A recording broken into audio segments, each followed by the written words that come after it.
Hivi ishe kukukuta ile kwamba umechili zako tu sebleni unacheki TV? Anyway, acha tuseme umechili chumbani basi. Umechili zako tu chumbani unautafuta usingizi, ukahisi kama kuna mtu anagonga mlango hivi. Sasa umesikilizia ilipofika mara 3 ukasema, "Ngoja nikacheki ni nani anayegonga mlango." Ile unafika tu mlangoni unakuta patupu. Inashtua Asa kwa Juma ilikuwa kwake ni kawaida tu. Kila ifikapo saa 6 kamili ya usiku alikuwa anasikia mtu anagonga mlango. Na alipojaribu kutoka nje alikuta patupu. Sasa leo hii Juma anaonekana amepoa zake tu chumbani, anachezea simu yake. Ghafla anasikia sauti ya mtu akiwa anagonga mlango. Juma akashtuka. Kuangalia saa ni saa 6 usiku. Anajiuliza, huyu ni nani ambaye anafika kunigongea hii saa 6 usiku? Juma akainuka basi kutoka kitandani kuelekea mlangoni. Wakati anakaribia mlango, alisikia sauti ikishusha pumzi. Juma akashtuka.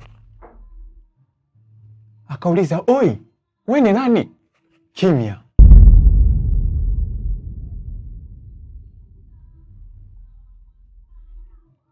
Juma taratibu akaanza kutembea, ananyatia sasa kuelekea mlangoni kwake. Ile anashika kitasa, anasikia sauti ikisema kwamba Juma. Sauti hiyo alikuwa anaijua, ni ya marehemu mama yake. Juma alishtuka vibaya mno. "Mama." Kimya. "Mama." Kimya. Juma wakati amepagawa akaona anyway, ngoja tu nifungue mlango. Ila anavuta mlango, sauti ikasema, "Usifungue mlango Juma." Lakini mbona kama nasikia sauti ya mama yangu? Sauti ikasema, "Ndio mwanangu. Ni mimi mwanangu, nimekuja kukusalimia." Juma akashtuka. Na sasa ungekuwa ni wewe ungeshtuka, sababu mamako unamshamzika miaka 2 iliyopita nyuma. Alafu unakutana na tukio kama hilo, lazima tu ukishtuka. Si ndio Basi bwana. Unaambiwa Juma aliposhtuka, lakini mama umefariki. Ngoma kimya. Juma kaita tena, "Mama." Hamna chochote kile. Muda huo simu yake ikaanza kuita. Kuangalia mtu anayepiga ni ile namba mama yake. Juma unaambiwa alipagawa kinoma ise. Hii nikaje? Unaambiwa kupagawa kule na kuchanganyikiwa kule hadi simu ilikata. Kisha akaita mara ya pili. Laundi Juma kapokea. Halo." Kimya. "Mama?" Kimya, haikusikika sauti yoyote. Juma wakati amepagawa, ikasikika sauti ikisema, "Usifungue mlango mwanangu." Juma, "Kwa nini mama?" Ile simu ikakata. Kupiga tena, namba unaipiga haipo. Jesus. Inachanganya. Basi wakati Juma amechanganyikiwa, akasikia tena sauti ikimuita, "Juma."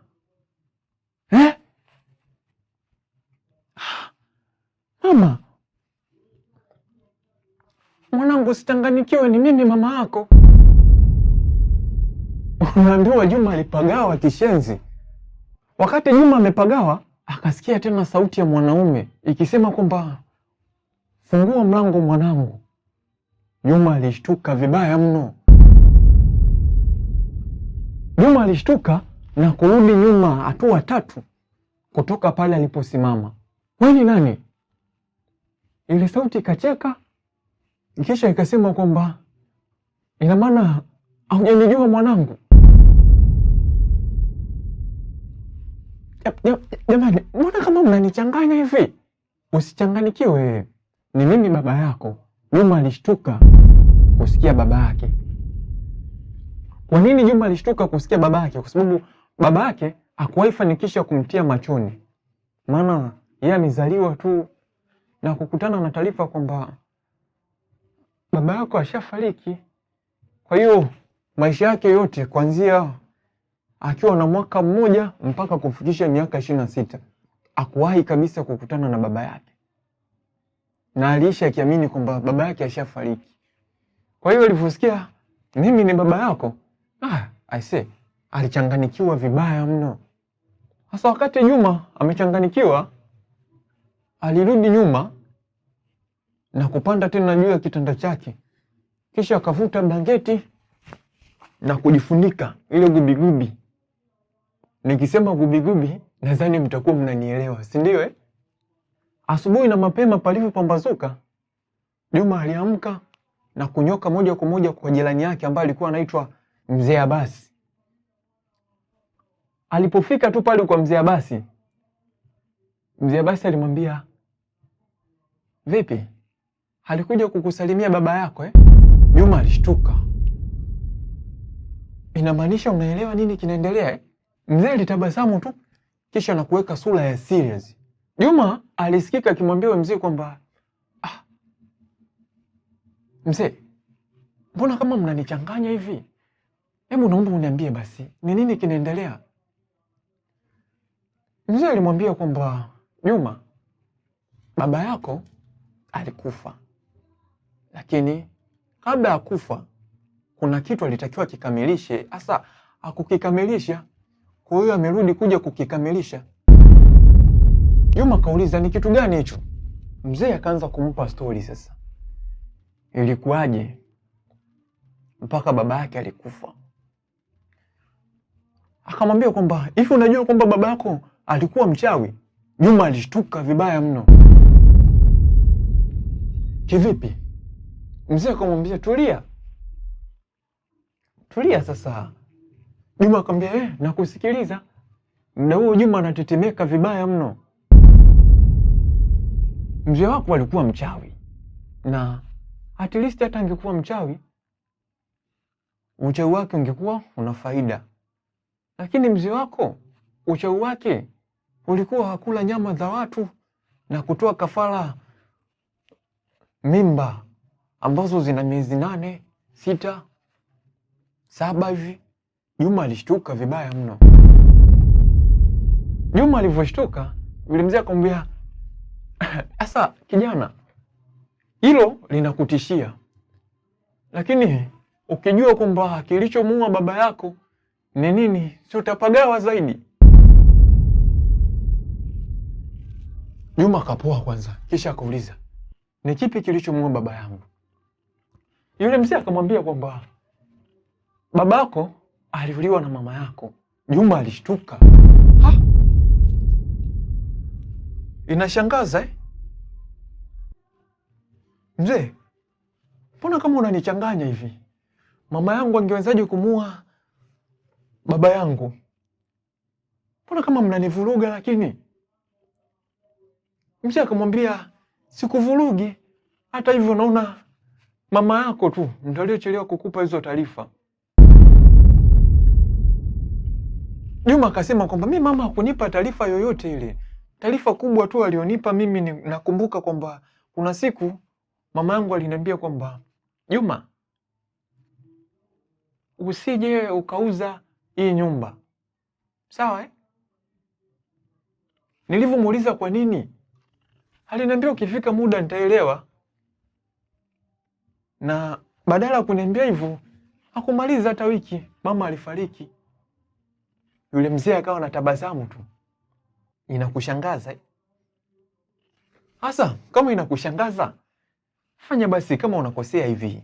shusha subscribe hapo, make sure una like na una comment ili uchanganyikiwe zaidi. Sawa? Okay, tunaendelea na story. Basi unaambiwa Juma badala ya kumhadithia mzee, yule mzee alicheka tu. Kisha akamwambia kwamba baba yako alitakiwa atoe kafara mwanae. Sasa muda huo baba yako alikuwa hana mtoto, lakini alikuwa tu ana mwanamke, na mwanamke huyo alikuwa na mimba, na mimba ilikuwa ya miezi 9. Na huyo mtoto aliyepo tumboni ulikuwa ni wewe. Baba yako alikubali kukutoa kafara. Juma akashtuka. Hey, Jesus, ushindwe katika jina la Yesu. Mzee alicheka tu. Huyo Yesu unayomzungumzia akiwepo siku hiyo, hata baba yako asingokufa. Juma akasema kwamba mshindwe katika jina la Yesu. Tushindwe tena kati mimi nakupa tu story. Basi ni kuchanganikiwa tu. Ilikuwaje? Juma akasema mzee, endelea. Ilikuwaje?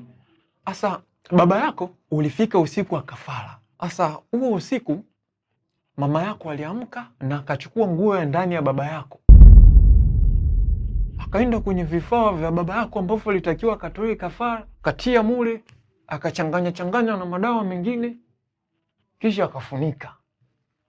Baba yako alivyokurupuka usiku ili aingie kwenye usiku wa kafara kwenye kikao chao, akufungua vizuri kuangalia vitu vyake. Moja kwa moja alinyakua hilo chungu na kupeleka nyuma ya kisima, ambacho hicho kisima kipo nyuma ya dirisha la chumba chako. Juma alishtuka. Chumba changu kipi? Pale napokaa? Mzee akasema ndio. Juma akasema basi siku hiyo mzee alivutua pale chungu, alinena na maneno yake, ongea, zilipita dua pale. Lakini kilichosikitisha zaidi, kuna mkono ulitoka kwenye lile shimo na kumshika babako na kumvuta kwenye kile kisima. Mbona unanichanganya hii? Lakini sikulikuwa na wenzie pale, wasingeweza kuingia mule kwenda kumwokoa? Yule mzee akacheka tu. Tulifanya hivyo. Juma akashtuka. Tulifanya hivyo unamaanisha kwamba na wewe ulikuwa mmoja wapo? Mzee akamwambia tulia. Juma alitulia. Kawa mpole. Ndio nakusikiliza mzee. Tulivyoingia mule, tulipekenyua sana kwenye kile kisima, lakini hatukuweza kuuona mwili wa baba yako. Inawezekana vipi sasa? Ndio hivyo. Sisi tulizama mule, tulienda kuutafuta huo mwili, haukuonekana tena. Lakini muda huo mama yako alikaa kwa mbali tu, alikuwa anatazama hilo tukio huku machozi yakimiminika. Mamako alilia sana siku hiyo, lakini hayo yote alifanya ili kulinda tu usalama wa maisha yako. Yaani namaanisha kulinda uhai wako. Hey, Jesus, wapongeze tu akina mama, maana wanapambana sana kuhakikisha watoto zao tunakuwa salama, na wanajitahidi pia kutuepusha kwenye mambo ya kidunia, si ndio? Okay, tunaendelea na story. Basi hiyo siku ilipita na huo ukawa mwisho wa kusikika tena jina la baba yako. Juma alihisi kuchanganikiwa sana. Akasema, anyway, mzee, naona ushanichanganya hapa. Kwa hiyo inakuwaje sasa? Yule mzee akamwambiaje kwamba kwa sasa sina cha kukusaidia. Naomba kesho saa 12 asubuhi uje hapa nyumbani. Sawa? Juma akasema sawa mzee, haina shida. Juma akabeba mfuko wake, akaenda kwenye mishemishe zake. Ilipofika usiku, Juma wakati po zake amekaa chumbani kwake, ana chati kidogo. So unajua vijana, ili ana chati, akawa anasikia sauti ikiita, Juma mwanangu. Juma mama, ile sauti ikakata. Wakati Juma amepoa, ghafla Akawa nasikika mtu akigonga mlango. Juma akatega sikio. Ilimbidi angalie saa ni saa ngapi. Alivyoangalia tena saa akakuta ni saa 6 kamili. Kuna naomba tu Mungu usije kuwa kama jana. Akawa anauliza, ni nani anayenigongea mlango sasa hivi? Kimya. Akauliza tena, ni nani anayenigongea mlango sasa hivi? Kimya. Kisha ikaingia message kwenye simu yake, na aliyotuma message ni namba ambayo imeseviwa mama, yaani inamaanisha ni mama yake Juma. Na ikumbuke kwamba mama yake Juma ashafariki miaka 2 iliyopita nyuma. Unaambiwa Juma mapigo ya moyo alianza kwenda kasi vibaya mno. Jasho likaanza kutiririka ile mbaya. Ile message ilisema hivi, mwanangu Juma, nakuomba tena nakuomba sana, usije fungua mlango pale tu utakapokuwa unaitwa na baba yako. Juma akaandika naye message, lakini uliniambia babangu amefariki. Message ikajibiwa, ndio baba yako amefariki, lakini amerudi kukuchukua mwanae. Kwani ni dhambi kumchukua mwanae? Juma alishtuka. Wakati ameshtuka, ikasikika sauti. Unashtuka nini sasa? Si unijibu. Unaambiwa Juma alikuwa haelewi hiyo sauti inatoka wapi. Mama, anichukue mimi niende wapi? Wewe ni mwanae, si anakuchukua mkaishi wote. Juma alishtuka. Yaani kuishi wote kumaanisha kaja kumchukua warudi kuzimu. Si ndio Unaambiwa mwamba wakati amechanganikiwa akasikia ghafla tu kuna kishindo kimetua nyuma ya mlango. Kisha sauti ikasikika ikisema kwamba, Juma, jiandae basi, safari yako imewadia.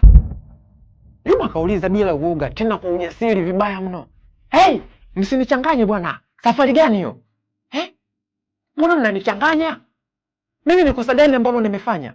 Wakati anasikilizia kujibiwa, alisikia kimya tu kimetawala. Juma raundi hii ni kama kuna mdudu alikuwa amemwingia kichwani. Basi akajikuta tu ujasiri ulipotoka ujulikani, kaenda kafungua mlango, kuangalia hivi. Jesus. Ni patupu. Lakini wakati anatazama huku na huku, ikasikika sauti ikisema, njoo, mbona una wasiwasi? Juma kaangalia. Nije wapi? Mimi siogopi kitu bwana. Akaanza kuifuata ile sauti. Ile sauti ilimpeleka moja kwa moja mpaka nyuma ya dirisha lake.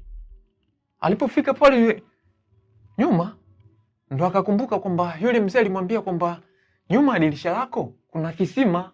Ile papasa macho, ndo anakiona kile kisima. Akaduaa basi kuangalia kile kisima. Muda anatazama kile kisima, kuna mkono ukawa unatoka kwenye kisima ukashika pale juu pap. Kashika tena pap.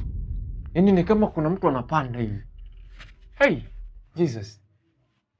Inaogopesha Hasa Juma alishtuka vibaya mno. Alirudi nyuma kama hatua moja hivi. Ilitoka sura fulani hivi kwenye kisima kwamba hiyo sura ilikuwa imezeeka vibaya mno. Afu ina macho mekundu, meno yametoka hivi. Kisha ile sura ikasema kwamba, mwanangu, naona umekuwa sasa. Vipi? Ushajiandaa tuondoke? Juma akasema, shindwa katika jina la Yesu. Tena ushindwa katika jina la Yesu.